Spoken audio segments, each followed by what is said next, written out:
Anna Frumes, right? Do I get that correct? Correct, yes. Okay, because Anna told me yesterday that no matter how many times she tells people how to pronounce the last name, they never get it right? Never. But I did it. But I respond to everything, so we're good. Well, that's good. Anna is the founder of Anna's Spices here in San Luis Obispo. And Anna, you have some really unique blends that we'll get to in just a moment. But let's talk about how you this was not your path, you know? Like some people, they know when they're young what they're going to do, and then they take all those classes, they do everything along. Your road sort of turned at some point, and here you are. Well, yeah, I mean, I started out like I talked to you a bit earlier about I was born in Northern California in a small kind of farming community. Yeah. My parents owned a restaurant, and so I actually began with food and the toys my mom left me to play with in the cradle and the crib were spice bottles. Spice bottles. So I've come full circle. I did start out with spices and foods, Right. but I've since gone into science. I've worked in international affairs and politics. But all of my experience has led me to travel around the world. All right. And although I do have some formal training in cooking in France, all of my training that is applied to what I do right now really does come from working in home kitchens all over the world. And full circle, like I said, from the crib to now, I'm mixing spices. I'm back again doing exactly what I loved when I was a baby. Yeah, you've lived in several countries. You mentioned France. Yes. You were also in Ukraine? I lived in Ukraine for almost 3 years. And you don't say the Ukraine, right? No, it's really bad to say that in some circles. It is Ukraine, and it's not Russia either. That's what some people have said. Ukraine, I have worked in kitchens in Thailand, in Spain, in the Middle East, and I worked in several different international homes and kitchens in New York. So a lot of varied flavors, a lot of varied tastes, which is what I do now. I kind of blend flavors that remind me of the places I've worked in, including the Congo and Africa, to make different blends that are what I consider the perfection of food from those regions.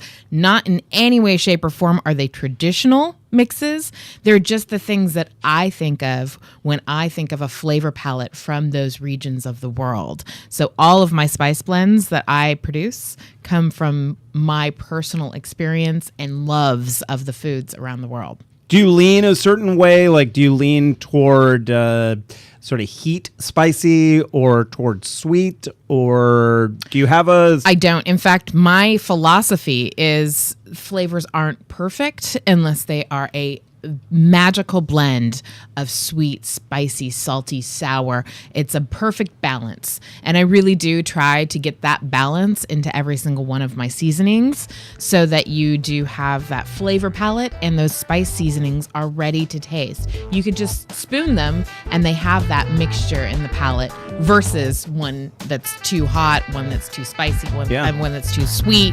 I try to get that mix just ready to go. There are several secrets to good cooking. One of them is getting the spice mixes down exactly right. And you sort of take that step out for people who are trying to get a dish right. You've got the blend all ready for them. I do. I try to make it easy for people who are inexperienced with food. If you just want to be able to make something that notch up on flavors, that's what my spices are there for. But if you are a really experienced world chef, my spices are there for you to experiment with new flavors and blends as well. And so I've tried to create things that are fun for all cooks of all types around the world. I can't wait to talk about one of your unique blends that's right here in California and the only one that we know of that blends up these specific ingredients. We'll talk about that when we come back and continue our conversation with Anna Frumes, the founder of Anna's Spices. It's Market Fresh on Crush 92.5 FM. California business owners, entrepreneurs, farmers, authors, and other professionals, this message is for you. We're looking to highlight those of you who give back to the community, care about the environment, and have the health of our state as part of your business model or focus. Our new California Love website is in the beta testing phase. So, during the next few months, we're offering free listings to qualified people or business entities. It's a win-win situation. You help populate our site with quality, locally owned California companies, and we help direct customers to your business or product. Simply head over to caluv.com. That's CA as in California, LUV as in a cute way to spell love.com, and enter the information for your business today. Why wouldn't you? It's easy and it's free. caluv.com, the California Love Business Recommendation Tool. Hey, farmers market fans, listen up because we're launching a new show just for you. Join the Eat, Drink, Explore radio network each Thursday evening from 5:30 to 6 for a healthy dose of recipe sharing and food news. We broadcast our show live from the historic downtown San Luis Obispo Farmers Market, but the information shared is designed for anyone who has a love of fresh, seasonal produce and locally made artisan treats. So whether your favorite market is located at San Francisco's Ferry Plaza in downtown Santa Monica, or if you're simply a member of a CSA, you'll love our weekly Market Fresh, available live each Thursday evening at eatdrinkexplore.com. And if you missed the show, follow our updates on Facebook and Twitter for links to the recipes shared, video from the show, and other great information. Eat, Drink, Explore Radio's Market Fresh, helping perfect your California flavor.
Market Fresh, broadcasting live from the heart of downtown San Luis Obispo. Here's your host, Randall White.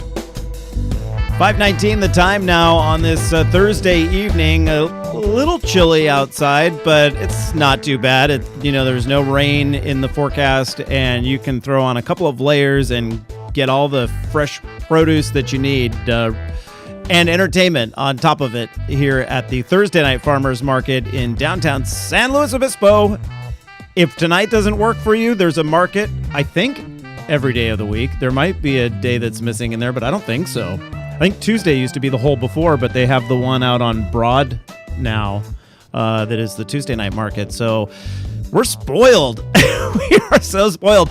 And that's why our show has expanded to a full hour, because with a market every day of the week and the volume of fresh produce that comes from the Central Coast or directly surrounding the Central Coast, you need a full hour to discuss that. Good evening, everyone. Great to have you with us. We are speaking with Anna Frumes. She is the woman behind Anna's Spices. You can find Anna online at annasspices.com. You can leave out the apostrophe, even though it's possessive. They don't have a space for that in URLs. So annasspices.com. And check out the blends that she has. Anna, would you say your most popular blend is the California Fresh? The name of that spice fits this show so well. But yes. California Fresh. Explain what's in that and why it is so incredibly unique. Well, it is my number one seller by a ton.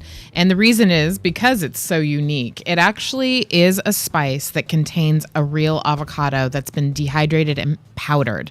So in each bottle of California Fresh, there is a dehydrated, full-sized Hass avocado that is mixed with ingredients that I think are the best of California, which include rosemary, garlic, honey, tomato. It's a beautiful blend that goes on everything, and it's a real avocado mixed in with this spice blend. You hear, when I was growing up, there was an ad campaign that said it's like 2 full oranges in every pill or something but you never hear that a full avocado in every jar, But in your case, and you were telling me that the guy who patented this way of making an avocado powdered is the only person in the nation to have this technology? He is, and as of right now, I am the only person who is distributing product with the dehydrated avocado. So, wow. It is a really unique blend. You're not going to find it anywhere else. No. It's all natural, too. Some people have said, oh, well, I can go get the guacamole mix or something and add water. No. It's not real. This is real avocado. It's dehydrated, and it tastes so good. It is really like butter in a bottle. Oh, I like that. You said you even said that when it's all gone, there is a little bit of an oily residue left on the jar, inside of the jar, because it's real. Because it's real. Yeah. And we know that those avocado oils are good for us on top of it. Absolutely. Good for your skin, good for your mind, everything. It's fantastic. It combines a lot of other fantastic California flavors to it that are good for you as well. It seems to me like this type of seasoning would make a great finishing powder, something that you would put on top of savory dishes that you want that seasoning not necessarily mixed in, but right there for your tongue to grasp. Well, it's a great seasoning in the sense that it's perfect for a finishing. You can put it on top of a salad, a sandwich. I mean, I do use it as kind of one of those table spices you put on everything, soups, and everything that I have, I add a little bit to it at the end as well as cooking with it. I mean, you can bake with it. It is one of those you can add to things, mixtures of creams and chicken and all of those wonderful cooking and baking recipes that you have too. It's versatile and it's really yummy. I mean, toot, but it is yummy. Right. And so the California Fresh would reflect your experience in California. You said that all your spices really sort of harken back to earlier periods in your life where you take those flavors as almost like a memory book. Yes. And you gave me a sample of a spice yesterday that was Thai influenced. Yes. What's in that one and how do you use that? Well, so Thai flavors in my head, the way that I think of Thailand is the basis of the mindset of using a balance of flavor. Mm-hmm. So in Thai food, there really is that complete thought process that goes into balancing sweet, sour, salty, and spicy. Yeah. And so I use the flavors from Thailand that I know and love to balance those types of flavors. I use a Kashmiri pepper, which is a nice spicy Southeast Asian pepper, to make it spicy. I have a lime juice that's dehydrated, and that adds that sour flavor to Dehydrated lime juice. Dehydrated lime juice. It's everything I use is all natural. Mm-hmm. I'm a big big fan and proponent of using natural foods and eating locally and seasonally and naturally. So therefore, all of my spices include as many local products as I can include, Right. And also as all natural products as well. So, like I said, that Thai spice is a great balance of those things: lime juice, spicy, lemongrass, garlic, all of those wonderful flavors from Thailand in a perfect balance. I didn't realize you could dehydrate lime juice, but I guess that makes sense. I use a spice. I'm embarrassed to even say what it is, but it has a like a lime lemony kind of taste to it, and I make my own beans at home, and the pinto beans will start to turn dark and a weird color. But I found that if I put this on top of it, because it does have some sort of concentrated like lemon lime sort of thing, it stops that process. So I would imagine your Thai spice would do the same thing for people that don't want browning of certain produce or beans. It can, and all of my spices that I have lime juice, lemon juice, and orange juice that I have dehydrated that are in several different products that I mix together. Those they have that basis. They're all natural products but they have that citric acid in it that does help that process of not browning. Mine's not all natural, and I need to switch to your spices. Mine, sounds good. I'm trying to remember the name. Oh, tahine. You know tahine? Yeah. It's but it's good on popcorn. I would imagine you probably have like a popcorn spice, right? Or maybe the avocado one would go well on popcorn. I think, I love putting spices on popcorn. It's a perfect blend. And especially butter is supposed to stick to something, right? Not just the popcorn. So, in fact, at the Palm Theater right up the street, we have the Old European, which is an herb and truffle seasoning, and the Thai spice seasoning, perfect on popcorn. Yesterday when we were chatting, we talked about how spices can be so healthy for you, the different spices. And you mentioned a spice that I had never heard of out of, I think it was Ethiopia. Well, it's fenugreek is the spice, and it is, I use it mainly in Ethiopian cooking. I see. But it's used in Middle Eastern, North African through and through. Oh, okay. And it's grown throughout northern sub-Saharan Africa as well as the Middle East. And I believe many parts of Western India, it's also grown. So it's readily used and grown throughout the world. It's just not one of those that we use as a table spice here in the U.S. What was the other one that you mentioned that isn't necessarily heavy on flavor, but it's heavy on color? Turmeric. That's right. And very good for you, like we talked about. Very, very beautiful color. It adds that yellow naturally to any foods that you want. It does have a bitter kind of taste to it, but all in all, as a spice for flavoring, I don't use turmeric as much because it's a very mild flavor. And if you add too much of it, it does add a very bitter aftertaste to it. Yeah. We have about a minute left, and I know that you have a recipe in the current issue of Edible Magazine that people can pick up tonight at the farmers market if they want, right? Quickly, within 10 seconds, what's the combo there? Well, right now, like you'd mentioned, in season are lemons. So I have an asparagus lemon pizza recipe. It's really delicious. Asparagus is also seasonal right now. Pick up some asparagus, my citrus salt, my European and truffle herbs at the farmer's market, and a little bit of pizza dough you can make yourself. New Frontiers Market is a good place to pick up your spices. Also sold at New Frontiers and Morro Bay and Pismo It's Beach Market Fresh Farmers Markets. on Crush 92.5 FM.